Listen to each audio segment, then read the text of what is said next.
셀린 시아마 감독의 타오르는 여인의 초상은 18세기 프랑스를 배경으로 결혼을 앞둔 귀족 아가씨 엘로이즈와 그녀의 결혼 초상화 의뢰를 받은 화가 마리안느의 운명 같은 사랑 이야기를 그린 로맨스 영화입니다. 꾸준히 소외된 여성의 이야기를 스크린에 담아온 셀린 시아마 감독은 타오르는 여인의 초상 기획 의도를 설명하며 삶의 길이 이미 정해져 있다는 것을 알고 있으면서도 다른 길을 택한 여성들의 용기, 사랑에 바치는 영화라는 말을 남겼습니다.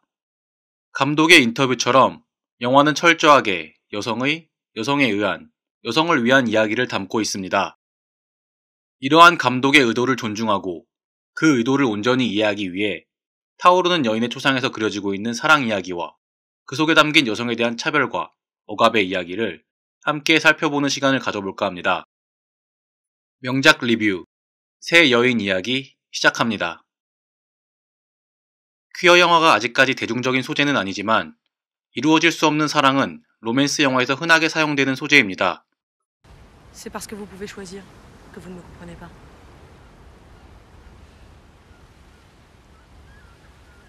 Je vous comprends. 공통점을 가진 두 주인공이 특별한 경험을 바탕으로 사랑에 빠지고 결국 현실의 벽에 막혀 이별하게 되는 시나리오는 우리가 영화를 포함한 다양한 콘텐츠에서 익히 경험했던 이야기죠. 그럼에도 이 영화는 다양한 방법을 통해 이들의 사랑을 더욱 특별하게 만들고 있으며 관객들로 하여금 그 사랑 이야기에 몰입하게 만들고 있는데요. 먼저 살펴볼 부분은 사운드입니다. 영상물에서 특정한 분위기를 연출하기 위해 가장 흔하고 쉽게 사용되는 방법은 BGM의 사용입니다. 타오르는 여인의 초상은 최소한의 BGM만 사용하며 영화가 진행되고 있습니다.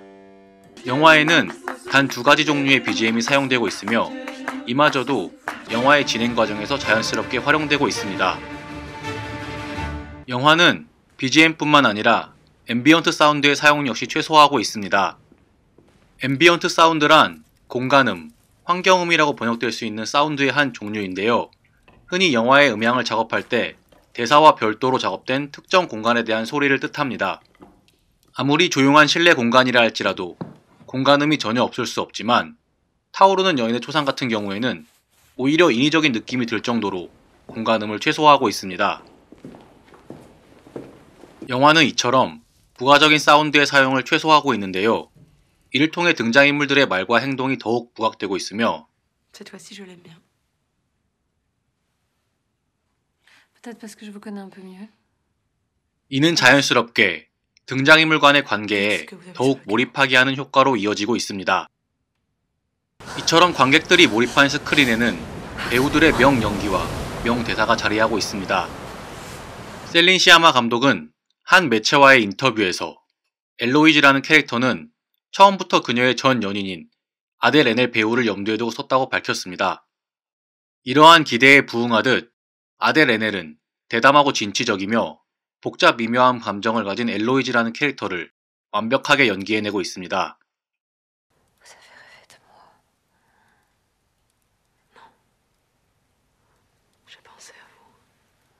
또한 내 꿈을 꾸었냐는 마리안느의 질문에 아니라고 당신 생각을 했다라는 엘로이즈의 대답.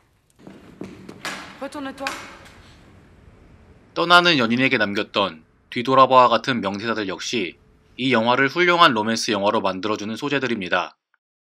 다음으로 영화에서 주요하게 사용된 몇 가지 상징물들에 대해 이야기해볼까 하는데요. 타오르는 여인의 초상이라는 제목에도 나타나듯 불이라는 소재는 영화에서 굉장히 중요하게 사용되고 있습니다. 영화의 초반부에는 마리안느가 불과 함께 등장하는 장면이 굉장히 많은데 이는 불이라는 소재가 마리안느라는 캐릭터가 가진 진취성을 뜻한다고 볼 수 있습니다. 영화의 중반부에서 그 불이 엘로이즈에게 옮겨가는 장면이 굉장히 극적으로 그려지고 있는데 이는 서로의 진심이 이어지고 나아가서 뒤에서 말씀드릴 엘로이즈의 각성을 의미하는 매우 중요한 장면입니다. 다음으로 살펴볼 소재는 예술입니다. 영화는 그림과 음악이라는 예술을 통해 사랑과 이별에 관한 이야기를 아름답게 그려내고 있습니다. 우리는 일반적으로 이별은 사랑의 끝이라는 생각을 가지고 있습니다. 인간은 망각의 동물이기 때문에 사랑했던 사람과의 아름다운 경험과 추억 역시 시간이 지남에 따라 잊혀지고 왜곡된다는 자연스러운 생각이죠.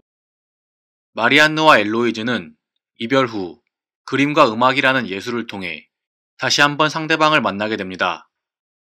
사랑하는 사람이 그림 속에 남긴 작은 흔적을 한눈에 알아보는 모습과 사랑하는 사람과 함께했던 음악을 들으며 여전히 감정의 동요를 느끼고 있는 모습을 보고 있으면 감독은 어쩌면 예술이 영원한 것과 마찬가지로 이별 후에도 영원한 사랑이 있을 수 있다는 점을 말하고 싶었던 게 아닐까라는 생각이 들었습니다. 마지막으로 영화는 시선이라는 소재를 적극적으로 활용하고 있습니다. 영화의 초반부는 엘로이즈를 일방적으로 바라보는 마리안느의 시선에서 영화가 그려지고 있습니다. 영화의 중반부에서 서로가 시선을 교환한 후에는 역으로 마리안느를 바라보는 엘로이즈의 시선에서 영화가 진행되죠. Cette fois-ci, je l'aime bien. Peut-être parce que je vous connais un peu mieux. 이처럼 시선은 두 주인공의 사랑이 깊어져가는 과정을 상징적으로 보여주는 소재로 활용되고 있습니다. 동시에 시선이라는 소재는 오늘의 두 번째 주제인 여성에 대한 차별과 억압과도 많은 연관성을 가지고 있습니다. 영화에는 엘로이즈를 향한 두 가지 시선이 등장하고 있습니다. L'homme intéressé par ma fille est milanais. Nous partons là-bas si le portrait lui plaît. 첫 번째는 영화상에 직접적으로 등장하지는 않지만 초상화를 통해 엘로이즈를 바라보는 남성의 시선입니다. 기존의 남성 중심 관점에서 시선이란 불평등한 관계를 만들어내는 권력입니다. 그 관계에는 우월한 지위에 있는 바라보는 주체와 바라봄의 대상이 되는 객체가 존재할 뿐입니다. 자신이 원하는 방향으로 대상을 재단하고 평가하고 결국에는 상품화시키는 이러한 남성 중심의 시선은 초상화를 매개로 한 결혼 제도를 통해 적나라하게 묘사되고 있습니다. 뒤에서 조금 더 설명드리겠지만 마리안느가 처음에 그렸던 엘로이즈의 초상화 역시 Votre présence est faite d'états passagers, d'aspects momentanés, cela peut aussi manquer de vérité. 이러한 남성의 시선에서 그려진 그림이라고 볼 수 있습니다. 이와 대척점에 있는 것이 마리안느와 엘로이즈가 서로를 바라보는 시선입니다. 이는 넓은 의미에서 평등을 지향하는 여성의 시선을 상징합니다. Mais nous sommes à la même place. 이러한 시선에서 바라봄의 Exactement à la 대상은 même place. 더 이상 수동적인 객체가 아니라 바라보는 대상을 똑같이 바라보고 있는 평등한 주체입니다. 영화상에서 그려지고 있는 다양한 평등의 모습들은 여성의 시선이 가진 이러한 특징을 잘 묘사해주고 있습니다. 자연스럽게 오늘의 두 번째 주제, 여성에 관한 이야기를 시작해보도록 하겠습니다. 영화의 배경인 18세기 프랑스는 여성에 대한 차별과 억압이 굉장히 많이 존재하는 곳으로 그려지고 있습니다. C'est surtout une façon de nous empêcher de faire de la grande peinture. 여성 화가는 여성이라는 이유만으로 그림의 소재를 제한당하고 있었으며 자신의 이름을 걸고 작품 활동을 할 수조차 없었습니다. Je l'ai inscrit sous son nom. Que savez-vous de mon futur mariage? 또 다른 누군가는 여성이라는 이유만으로 얼굴도 모르는 상대와의 원치 않는 결혼을 강요당하고 있죠. C'est tout ce que j'en sais aussi. Vous comprenez que ça m'inquiète? 이러한 차별과 억압에 저항하고 주체성을 지키는 유일한 길은 Pourquoi le croyez-vous? 죽음뿐입니다. 타오르는 여인의 초상에는 이러한 시대를 살아가고 있는 3명의 여인이 등장하고 있습니다. 가장 먼저 살펴봐야 할 인물은 엘로이즈의 어머니, 백작 부인입니다. 그녀는 남성 중심의 기존 권력 집단에게 희생당한 다수의 여성을 상징하는 인물입니다. 백작 부인은 자신보다 먼저 도착한 초상화가 걸려있는 집안에서 평생을 수동적으로 살아왔습니다. 그녀가 잠시 집안을 떠나자 남아있는 여성들 사이에 진정한 사랑과 평등이 실현되는 모습은 이 작품에서 백작 부인의 위치를 가장 잘 묘사하고 있는 장면입니다. 그녀는 영화에 등장하는 주요 인물 중 유일하게 이름이 나타나지 않고 있으며 영화상에서도 영화 외적인 프로필에서도 백작 부인으로 불려지고 있습니다. 감독이 의도한 바인지는 정확하게 알 수 없지만 이러한 점 역시 한 개인으로서 주체성을 잃고 기득권에게 종속되어버린 그녀의 모습을 잘 보여주고 있습니다. 또한 백작 부인은 마리안느와의 대화에서 알 수 있듯이 그녀 자신의 삶이 불행했다는 것을 인지하고 있습니다. 그럼에도 불구하고 그 불행한 삶을 두 딸에게 되물림하려는 그녀의 모습은 강대한 기득권의 힘 앞에 희생된 한 개인의 무기력함을 덤덤하게 보여주고 있습니다. 다음으로 살펴봐야 할 인물은 마리안느입니다. 그녀는 언뜻 보면 영화에 등장하는 여성들 중 가장 진취적인 모습으로 그려지고 있습니다. 영화의 초반부에서 바다에 빠진 물건을 건지기 위해 남성들 사이에서 직접 바다에 뛰어드는 모습은 마리안느라는 인물의 특징을 가장 잘 보여주는 장면입니다.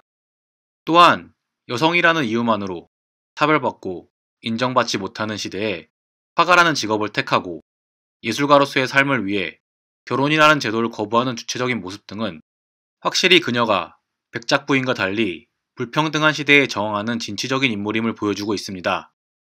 그러나 마리안느는 기존 질서와 권력에 순응하는 모습 또한 그려지고 있습니다. 초상화 화가인 마리안느가 그린 그림은 엘로이즈의 경우와 같이 같은 처지에 있는 여성들이 원치 않는 결혼을 하게 만드는 도구로 사용되고 있습니다. 또한 그녀는 그림을 그리는 방법론에서도 기존의 관습과 규칙을 중요시하고 있으며 첫 번째 초상화를 그리는 과정에서 엘로이즈를 수동적인 객체로 인식하는 남성의 시선 또한 일정 부분 보이고 있습니다. 영화에서는 각 인물의 생각과 지향점을 보여주기 위해 에우로디케 신화를 활용하고 있습니다. Il choisit le souvenir de Redis. C'est pour ça qu'il se retourne. 마리안느는 결정적으로 이 신화를 해석함에 있어 남성 예술가를 상징하는 오르페우스의 입장에서 신화를 해석하고 있습니다. 이처럼 마리안느는 시대에 대한 문제의식을 갖고 저항하는 인물인 동시에 시대에 순응하는 모습 또한 갖추고 있는 입체적인 인물입니다. 마지막으로 엘로이즈는 자신의 희생을 통해 더 나은 세상을 만드는 프로메테우스적인 인간입니다.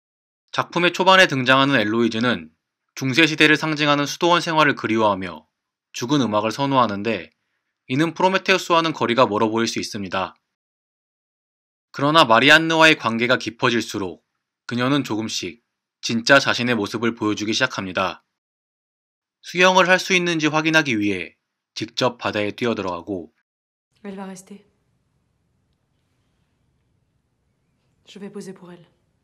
마리안느와 함께하기 위해 기꺼이 초상화의 완성을 선택한 그녀의 주체적인 모습은 불행을 되물림하려는 백작 부인과 극명한 대비를 이루고 있습니다.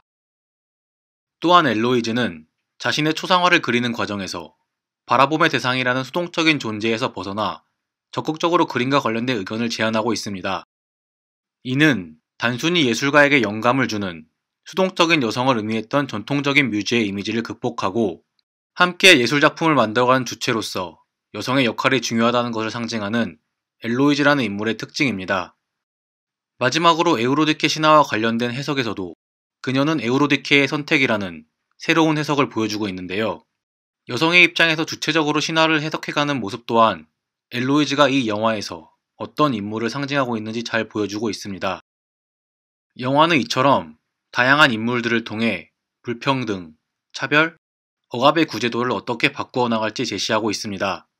이를 확인하기 위해서는 엘로이즈와 사랑을 나눈 후 달라진 마리안느의 모습을 살펴볼 필요가 있습니다. 앞서 말씀드린 것처럼 마리안느는 그림을 그림에 있어서 전통과 관습을 굉장히 중요하게 여기는 인물이었습니다. 그러나 영화의 후반부에서 그녀는 에우로디케 신화를 기존과 전혀 다른 시점에서 그린 모습이 나타나고 있습니다. 또한 마리안느는 더 이상 같은 여성들의 희생을 강요하는 초상화 그림을 그리지 않고 있습니다. 오히려 엘로이즈가 앉아있던 자리에서 더 많은 여성 화가들이 활동할 수 있게 그림을 가르치는 일을 하고 있습니다. 이처럼 변화된 마리안느의 모습에는 원치 않는 결혼이라는 희생을 통해서라도 마리안느와의 사랑을 이어갔던 엘로이즈라는 개인의 노력과 희생이 작게는 마리안느, 나아가서는 이 사회를 더 나은 방향으로 변화시킬 수 있다는 감독의 의도가 담겨 있다는 생각이 들었습니다. 마지막으로 영화의 중반부에서 엘로이즈의 각성을 이끌어내는 장면을 이야기해 보겠습니다. 발푸르기스의 밤을 연상시키는 이 장면에서 각 개인의 불협화음은 드디어 아름다운 하모니로 합쳐졌으며 그 하모니의 절정에서 엘로이즈에게 불이 옮겨가는 모습이 그려지고 있습니다. 이는 타오르는 여인의 초상이 세상을 바꾸기 위해 헌신해온 여성들에 대한 헌화인 동시에 앞으로 이 시대를 바꾸어갈 사람들 간의 연대를 강조하고 있음을 보여줍니다. 셀린 시아마 감독은 자신이 예술 분야에서 여성이기 때문에 경험해온 차별과 억압을 바탕으로 이에 저항하는 작품을 만들어 왔다고 말했습니다. 그녀의 이야기가 아직도 진부하지 않다는 것은 여전히 우리 사회에 차별과 억압이 남아있다는 반증이 아닐까요? 스스로 세상을 바꾼 프로메테우스까지는 아닐지라도 올바른 것이 무엇인지 인식하고 그 올바른 것을 실현하기 위해 함께 노력하는 것이 차별과 억압을 변화시키고 이 사회를 더 나은 방향으로 발전시키는 길이 아닐까요? 명작 리뷰 새 여인 이야기 마치겠습니다.